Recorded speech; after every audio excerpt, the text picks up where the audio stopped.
기본사항 49항에 관련되는 반대신문과 나머지 그 녹음 파일과 관련되는 중요한 사실이 있기 때문에. 네, 그럼 간략히 신문하십시오. 예.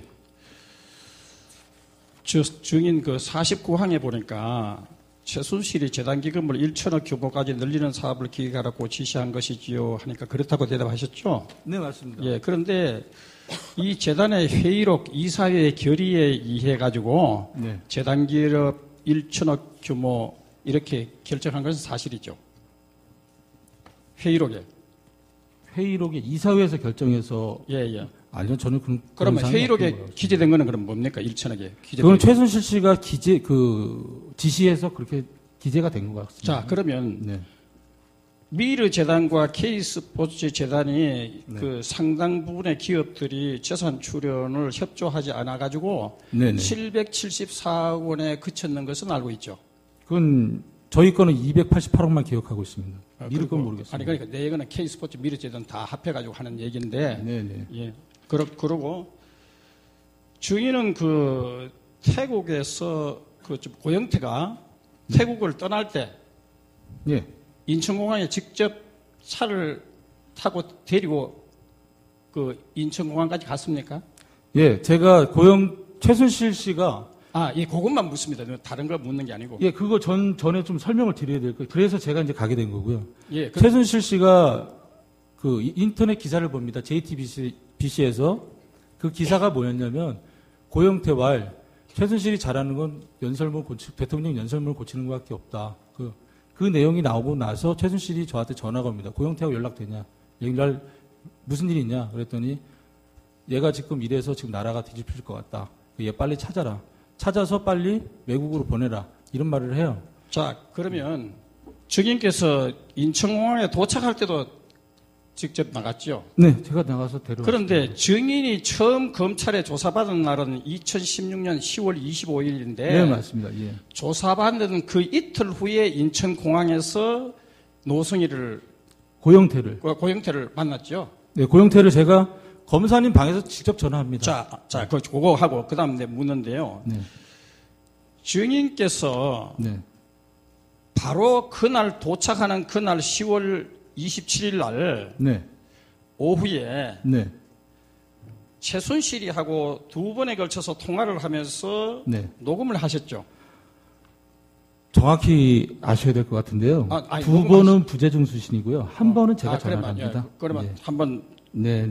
했죠. 네. 자, 이것을 USB에 담았죠. 녹음했는 것을. 녹음한 거를 제가 집에서 USB에 담았죠. 네. 자, 그때 녹음할 때 네. 고영태와 고영태의 형 네. 고영수리가 네. 함께 있는 상황에서 녹음을 하셨죠. 전화. 같은 장소에 같이 함께 있었는데요. 예, 그렇죠. 차가 세 대였거든요. 예. 고영술 차량, 고영태 차량, 예. 또 제가 갔던 차량. 자, 어쨌든 그리고 둘은 고영술의 차에서 앉아 있었고요. 예. 저는 밖에 따로 나와서 예, 통화했습니다. 하여간 그러면 그 부근에 있었는 건 확실하죠. 네, 그 부분에 네, 있었습니다. 좋습니다. 그러면 네. 증인이 이렇게 USB를 담아가지고 네. 더민주당의 과거의 원내 대표를 지냈던 박영선 의원한테 이 USB를 건넸죠? 네, 제가 건네드렸습니다. 그러면 네. 언제 어디서 이 USB를 박영선 의원에게 전달했습니까? 고영태가 청문회 끝나고 나서 제가 고영태하고 밥을 먹었습니다. 밥을 먹으면서 고영태에게 혹시 박영선 의원님 연락처가 있냐 그랬더니 고영태가 주머니에서 이만큼 명함을 꺼내더라고요. 그래서 거기에서 고영태가 박영선 의원님 명함을 찾아서 박영선 의원님하고 연결을 시켜줬습니다. 그래서 그 다음날 박영선 의원님을 만나뵙게 됐습니다. 그래서 박영선 의원님께 자초지정을 설명을 드리고 의원님께 부탁을 드렸습니다. 이건 세상 밖으로 나와야 될 것 같습니다. 자, 그러면 그런 그 고영태가 박영선 의원을 만난 것은 네. 그 8일, 12일 두 번에 걸쳐서 만났죠. 두 번에 걸쳤는데 그게 8일인지 9일인지는 모르는데 12일은 맞습니다. 10일 맞죠. 네. 그런데 네. 증인이 이 USB가 왜 하필이면 예. 과거에 더민주당 그 원내 대표를 지냈는 기자에게 주질 않고 이렇게 더민주당의 원내 대표를 지낸 박영선 의원에게 이 USB를 전달한 것은 정치적으로 이용할 명백한 의도가 있는 거 아닙니까? 청문회 안 보셨습니까? 어? 백승주 의원님께서 똑같이 저한테 질문하셨거든요. 예. 아니요, 그거 그래서 제가 아니죠. 똑같이 다시 한번 말씀드리면요. 여러 의원님들 다 훌륭하시고 존경스럽습니다. 하지만 이 자료가 진실되게 세상 밖으로 밝힐 수 있는 건 박영선 의원님이라 생각했기 때문에 그분을 택한 겁니다라고 제가 말씀드렸습니다. 자, 오늘요, 저도 답답해서 한 말씀 드리는데요. 예. 이경재 변호사가 질문했던 거, 백승재 의원이 질문했던 거, 새누리에서 질문했던 거, 지금 다 중복돼서 이렇게 질문하시고. 아니요, 증인. 증인. 대통령 측 여기- 변호인으로서는 증인한테 얼마든지 신문할 수 있는 권리가 있습니다. 네. 왜냐하면 국민이 뽑은 대통령을 탄핵하는 이 중대한 재판에서 어떻게 증인이 대통령 측 변호인에게 서 무리하고 변호사님, 그러면 질문 다 대통령은 대통령을 윗버리고 국민을 하찮은 인간입니까? 제 질문에 대해서 서 변호사님. 말씀하시는 게 그런 거 아닙니까 지금? 증인 예. 조용히 하십시오. 서 변호사님 이제 질문 끝나셨으면 아니요. 마무리하겠습니다. 요것만 하고 끝나겠습니다. 자.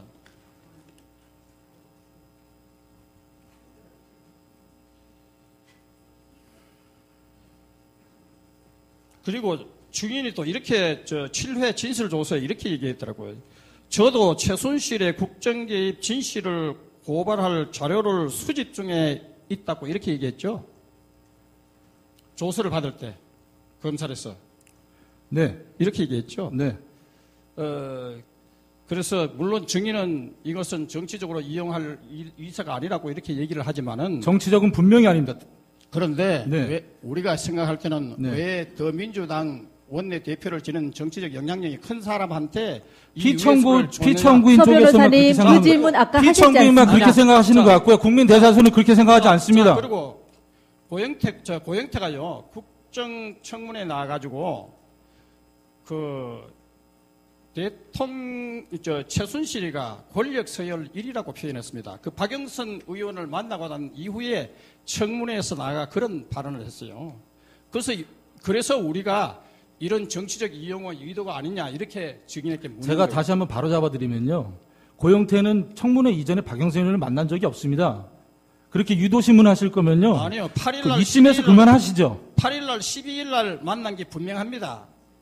서 청문회 언제 변호사님 나갔습니까? 이제 그만 신문 하시는 걸로 예. 하시죠. 마무리하시죠. 다시 한번 확인해 보세요. 다시 한번. 증인도 이게 흥분을 가라앉히시고 이 질문에만 답변하십시오. 그러면 이제 청구인 측에 질문 사항 없으시죠? 네, 그러면 재판관님들께서 증인에게 몇 가지를 여쭤보겠습니다. 네. 네, 증인이 똑같은 말을 계속하는 고충을 충분히 알고 있습니다. 네.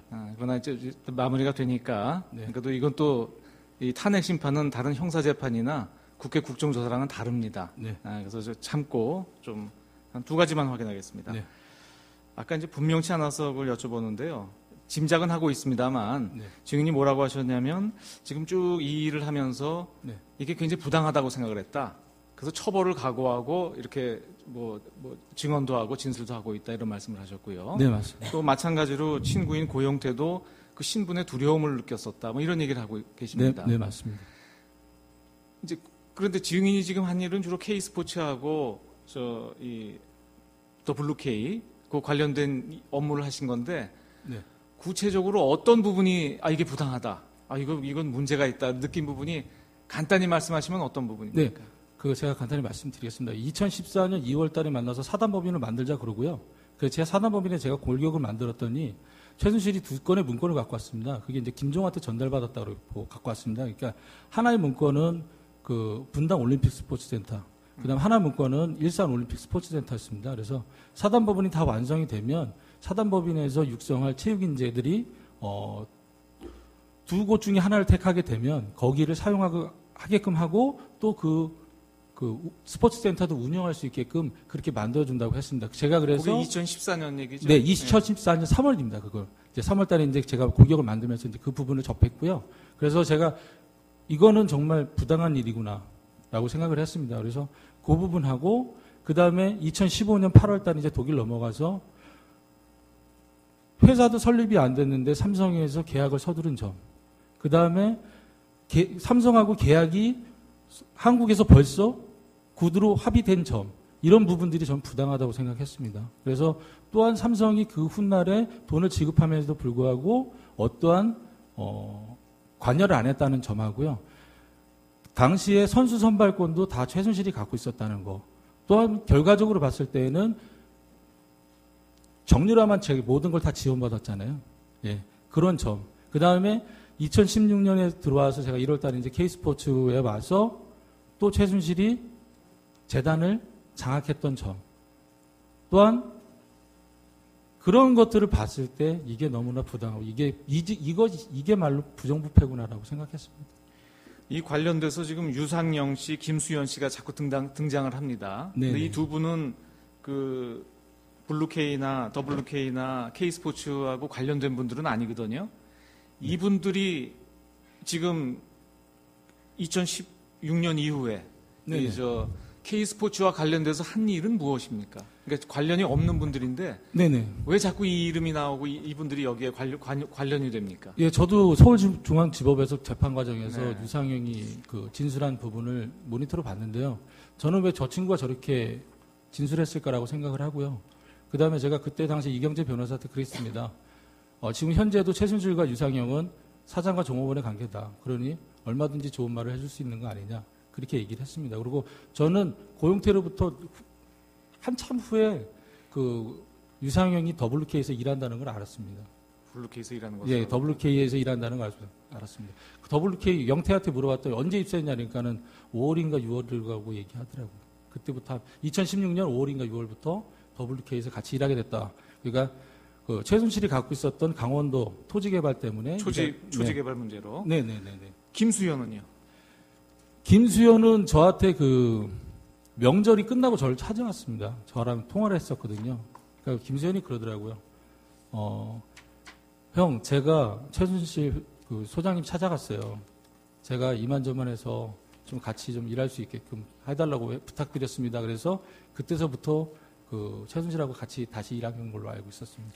채용까지 된 것은 아니고 최순실은 그러니까 월급을 받았습니까, 김수현? 월급을 받았는지 안 받았는지 잘 그건 모르겠습니다. 모르시고. 예, 예. 두 가지만 더 묻겠습니다. 김수현이 지금 여러 가지 뭐 오늘도 녹취록 보셨습니다만 네네. 여러 대화 내용을 녹음을 쭉 해놨거든요. 네네. 그렇게 왜 녹음해놓은 이유를 혹시 아십니까? 그건 잘 모르겠습니다. 그 다른 친구 김수현이랑 같이 생활하는 같은 방에서 같이 숙소에 있는 친구한테 물어보니까 자동 어플을 깔아냈답니다. 자동 어플. 예, 통화를 하면 자동적으로 그 녹음이 되는 어플을 그 설치해놔서 그래서 녹음이 2,200여 개가 됐다 이렇게 얘기를 하더라고요. 마지막으로 이것만 우문이 될 것 같습니다만 확인해보는데 네. 최서원 씨는 우리 심판정에서 뭐라고 증언하시냐면요. 네. 지금 이 본인이 한 일은 별것이 없는데 네네. 지금 증인이나 네. 아니면 고영태 또 박헌영, 네. 유상영, 네. 김수현 네. 이런 분들이 다 자기들 이익 속을 챙기느라고 네네. 본인을 이렇게 엮었다. 네. 이렇게 지금 증언을 하고 있습니다. 네. 저는 그 부분은 전혀 사실이 아니라고 다시 한번 말씀드리고요. 저희가 그 K스포츠 재단이 노조가 만들어졌습니다. 근데 원래 노조 설립을 8월 1일 날 하려고 했었는데 8월 초에 하려고 했었는데 그분이 최순실 회장이 가로막았죠. 그러고 난 다음에 저희가 2016년 그 10월 달쯤에 저희가 노조를 다시 만드는데 그 부분은 마지막에 최순실한테 허락을 받고 만든 겁니다. 아, 그때까지도 허락을 받고 노조를 만들었어요? 네네. 알겠습니다.